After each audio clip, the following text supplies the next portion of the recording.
Francis Koch, Hello Mummy, Director Vysakh Elans, writer Sanjo Joseph. ഈ സിനിമയുടെ music ചെയ്തിരിക്കുന്നത് ജേക്സ് ബിജോയാണ്. കണ്ടംപററി സ്റ്റൈൽ ഓഫ് മ്യൂസിക്കാണ്. പാട്ടുകളൊക്കെ നല്ല വൈബാണ്. അതുപോലെ സ്കോറും ചെയ്തിരിക്കുന്നത് ഈ ഒരു ജോൺറ ഡിമാൻഡ് ചെയ്യുന്ന രീതിക്ക് നല്ല വൃത്തിക്ക് അദ്ദേഹം ചെയ്ത് വെച്ചിട്ടുണ്ട്. Praveen Kumar DOP, Chaman Chacko editing. Horror കോമഡിയാണ്. ധാരാളമായിട്ട് സിനിമകൾ ഇറങ്ങുന്ന ഒരു ജോൺറയല്ല. പക്ഷേ ഇത്തരം സിനിമകൾ, ഈ ജോൺറയിൽ ഇറങ്ങുന്ന സിനിമകൾ ക്ലിക്കായി കഴിഞ്ഞാൽ ഭയങ്കര രസമായിരിക്കും കണ്ടിരിക്കും. കാരണം ഒന്ന് ഈ ഇതൊക്കെ മേക്ക് ബിലീഫില്ലേ ഈ മേക്ക് ബിലീഫിൻ്റെ ആവശ്യം വരുന്നില്ല. കാരണം ഹൊറാണല്ലോ, അപ്പോൾ എന്തും കാണിക്കാം.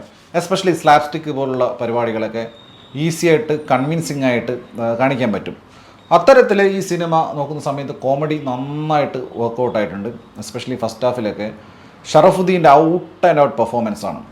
ഈ സിനിമ ആരംഭിക്കുന്നത് വളരെ ഭീതി ജനിപ്പിക്കുന്ന ഭീകരന്മാരായിട്ടുള്ള ആരൊക്കെയോ ഇങ്ങനെ മറ്റേ മാട്രിക്സിലെ കാനു റീവ്സിനെ പോലെ എന്തൊക്കെയോ കോട്ടൊക്കെ ഇട്ട് ഇങ്ങനെ പച്ചയൊക്കെ കുത്തി എന്തൊക്കെയോ പറയുന്നു, എന്തൊക്കെയോ മറ്റേ ഒരു ഗോളം കറക്കുന്ന ഒരു കിളവിയൊക്കെ ഉണ്ട്.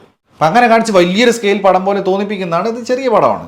അതിനുശേഷം നമ്മുടെ ഡേ ടു ഡേ ലൈഫിൽ കാണുന്ന കഥാപാത്രങ്ങളിലേക്ക് വരുവാണ്. ഷറഫുവിൻ്റെ കഥാപാത്രം, ഷറഫു ഐശ്വര്യലക്ഷ്മിയുടെ കഥാപാത്രത്തെ പെണ്ണ് കാണാൻ പോകുന്നൊരു സീനുണ്ട്. അത് മുതൽ പിന്നെ ഷറഫിൻ്റെ സ്കോറിംഗ് ആണ്.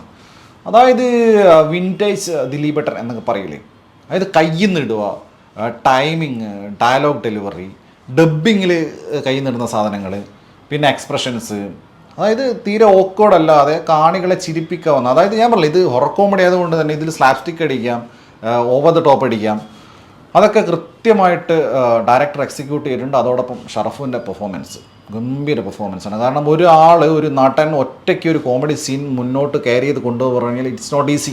ലാലേട്ടൻ മുതൽ ദിലീപേട്ടൻ മുതൽ ഇങ്ങനെ ചെയ്തു വന്നിരുന്നൊരു സാധനമാണ്. അത് ഇപ്പോഴത്തെ തലമുറയിലൊന്നും നടപടിയാവണ കേസല്ല. അവിടെയാണ് ഷറഫുദ്ദീൻ എക്സൽ ചെയ്തിട്ടുള്ളത് ഈ സിനിമയ്ക്കകത്ത് എന്നുള്ളതാണ്. ഒബ്സസീവ് കമ്പൽസീവ് ഡിസോർഡറുള്ള ഒരു പ്രേതം, ഒരു അമ്മായിയമ്മ, അവരെ കാണുന്ന ഇൻവിസിബിളാണ്, പ്രേതമാണ്. അപ്പോൾ അവരും ഷറഫും തമ്മിലുള്ള എൻകൗണ്ടർ, മൊത്തത്തിലുള്ള എൻകൗണ്ടർ പരിപാടി അതിൻ്റെ രസമാണ്. അത് ഇങ്ങനെ കാണിക്കുന്നതൊക്കെ ഗ്രാഫിക്സും പരിപാടിയൊക്കെ അത്യാവശ്യം നന്നായിട്ടുണ്ട്. ഇൻവിസിബിളാണല്ലോ പ്രേതം, അപ്പോൾ ഇങ്ങനെ സാധനങ്ങൾ പറക്കുന്നത്, എറിയുന്നത്, അത് പക്ഷേ ഭയങ്കര ഹൈ ലെവൽ കോമഡിയാണ്. ഈ മറ്റേ പഴയ പാട്ട് ഈ നീല രാവിലെയൊക്കെ റീമിക്സ് ചെയ്തെടുത്തതൊക്കെ ഭയങ്കര രസമാണ്. ആ സമയത്തുള്ള ഷറഫിൻ്റെ പെർഫോമൻസ് ട്രെയിലർ കണ്ടാൽ നിങ്ങൾക്ക് മനസ്സിലാവും, ഈ സാധനം മനസ്സിലാവും. അതങ്ങനെ കുറേ ഉണ്ട്. പിന്നെ ഐശ്വര്യലക്ഷ്മിയുടെ ക്യാരക്ടറും വളരെ ഫ്ലക്ച്വേഷൻസ് ഉള്ള ഒരു കഥാപാത്രമാണ്. ഇടയ്ക്ക് അങ്ങനെ ഒരു കൈൻഡ് ഓഫ് കഥാപാത്രമാണ്.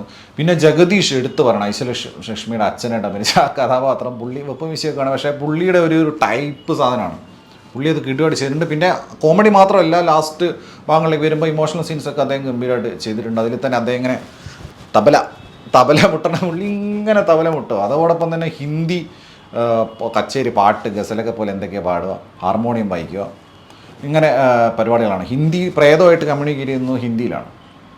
ഇങ്ങനെ ത്രൂ ഔട്ട് കോമഡിയിലാണ് കൊണ്ടുപോയിരിക്കുന്നത്. കോമഡിയൊക്കെ ആസ്വദിക്കാൻ പറ്റുന്ന, അല്ലെങ്കിൽ ഓവറാവാതെ ഇതെന്ത്. പിന്നെ ജോമോൻ ചൗധരിയൊക്കെ ഉണ്ട്, സോയദാസ് പ്രഭു ഉണ്ട്. ജോമോൻ ചൗധരിൻ്റെ കാര്യം പറയുകയാണെങ്കിൽ കണ്ടിന്യൂസ് ആയിട്ട് ഇങ്ങനെ വരുന്നുണ്ട്.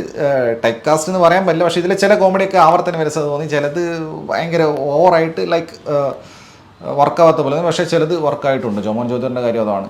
പുള്ളി ഇങ്ങനെ പോവുകയാണെങ്കിൽ കുറച്ച് ബുദ്ധിമുട്ടാവും. മറ്റൊരു പ്രധാന കഥാപാത്രം ചെയ്തിരിക്കുന്നത് ജോണി ആൻ്റണിയാണ്, ഷറഫിൻ്റെ അച്ഛനായിട്ട്. ആക്ച്വലി ഹൈ ലെവൽ, അതായത് സ്ലാപ്സ്റ്റിക് അടിക്കാനും, അതായത് പഴയ കൊച്ചിൻ ഹനീഫ, ജഗതി ലെവൽ ചെയ്യേണ്ട കഥാപാത്രമാണ്. പിന്നെ അദ്ദേഹത്തിന് ലിമിറ്റ് ഉണ്ടല്ലോ ജോണി ആൻ്റണിക്ക്, അത് വെച്ച് അദ്ദേഹം ചെയ്തിട്ടുണ്ട്. പക്ഷേ എന്നാലും ഒരു സീനുണ്ട്, വെള്ളം അടിച്ച് അലമ്പുണ്ടാക്കുന്ന ഒരു സീനുണ്ട്. അത് കറക്റ്റ് നമ്മുടെ പറക്കുന്ന കളിയിലേക്കുള്ള പോലെ പരിപാടിയാണ്, സ്ലാപ്സ്റ്റിക് പരിപാടിയാണ്. അദ്ദേഹം മാക്സിമം ചെയ്തിട്ടുണ്ട്. ബട്ട് ആ സമയത്താണ് നമുക്ക് മനസ്സിലാവും ഈ ലെജൻസ് നിലവിൽ ഇല്ലാത്തതിൻ്റെ ഒരു കാസ്റ്റിങ്ങിലുള്ള അപര്യാപ്തത. മനസ്സിലായില്ലേ? കൊച്ചിൻ ഹനീഫയോ ജഗതിയോ ആണെങ്കിലോ ആ സീൻസൊക്കെ കാണിക്കുന്ന മാജിക് എന്ന് പറയുന്നത് വേറെ മാതിരി ആയിരിക്കും. പക്ഷേ ഉള്ളത് വെച്ച് ഓണം പോലെ എന്നുള്ള പരിപാടി ഇപ്പോൾ നടക്കുള്ളൂ. ജോണി ആൻ്റണിയൊക്കെ വെച്ച് അഡ്ജസ്റ്റ് ചെയ്യുക എന്നുള്ളതല്ലാതെ. പിന്നെയുള്ളത് അജു വർഗീസ്. പുള്ളിയുടേതും കോമഡി ക്യാരക്ടറാണ്. പുള്ളി അത് ആസ് യൂഷ്വൽ അങ്ങനെ പുള്ളിയുടേതായ സ്റ്റൈലിൽ നാച്ചുറലായിട്ട് ചെയ്ത് പോയിട്ടുണ്ട്. പിന്നെ ബിന്ദു പണിക്കർ ഇതൊരു പെക്യുലർ കൈൻഡ് ഓഫ് ക്യാരക്ടറാണ്. ബിന്ദു പണിക്കരുടെ ക്യാരക്ടർ വെച്ചിട്ട് ഒരുപാട് ക്ലീഷേ ബ്രേക്കിംഗ് ഉണ്ട്. സ്ഥിരം പ്രേതപ്പടത്തിലുള്ള ക്ലീഷേ ബ്രേക്കിംഗ് ഉണ്ട്, സ്പൂഫ് ഉണ്ട്, പരിപാടിയൊക്കെ ഉണ്ട്. സ്റ്റിൽ അവർക്ക് പെർഫോം ചെയ്യാനുള്ള സ്പേസും കൊടുത്തിട്ടുണ്ട്. പഴയകാല നടൻ അരുണൊക്കെ ഉണ്ട് ഇതിനകത്ത്, മുത്തേനിന്നെ പുള്ളിയൊക്കെ ഉണ്ട്.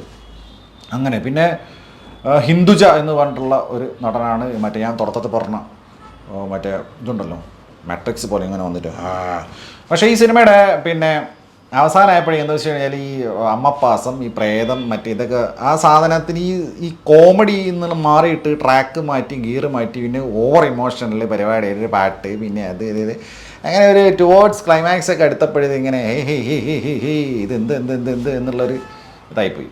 ആ ഒരു ഫ്ലോ അങ്ങ് പോയി. പിന്നെ മനസ്സിലായില്ലേ, എനിക്ക് പേഴ്സണലി അങ്ങനെയാണ് ഫീൽ ചെയ്തിട്ടുള്ളത്.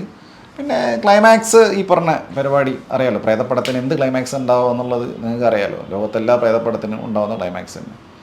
പക്ഷേ ഞാൻ പറഞ്ഞില്ലേ, ആ ഒരു ഫസ്റ്റ് ഹാഫിലുണ്ടായ ഒരു എൻ്റർടൈൻമെൻറ്റ്, ആ തിയേറ്റർ ആംബിയൻസ് സെക്കൻഡ് ഹാഫിന് തുടക്കത്തിലുണ്ടായത് പിന്നെ മാറി, ട്രാക്ക് മാറിയപ്പോൾ പടം കുറച്ച് ലോ ആയതുപോലെ ഫീൽ ചെയ്തു. എങ്കിലും ആസ് എ ഹോൾ ഇതൊരു ഇറങ്ങി ഓടാൻ തോന്നുന്നൊരു മോശം പടമായിട്ട് ഒരിക്കലും ഫീൽ ചെയ്തിട്ടില്ല. ഇങ്ങനെയൊക്കെയാണ് ഈ സിനിമയുടെ പരിപാടി, ഇതിൻ്റെ ഒരു എക്സ്പീരിയൻസ് എന്ന് പേഴ്സണലി എനിക്ക് തോന്നിയിട്ടുള്ളത്.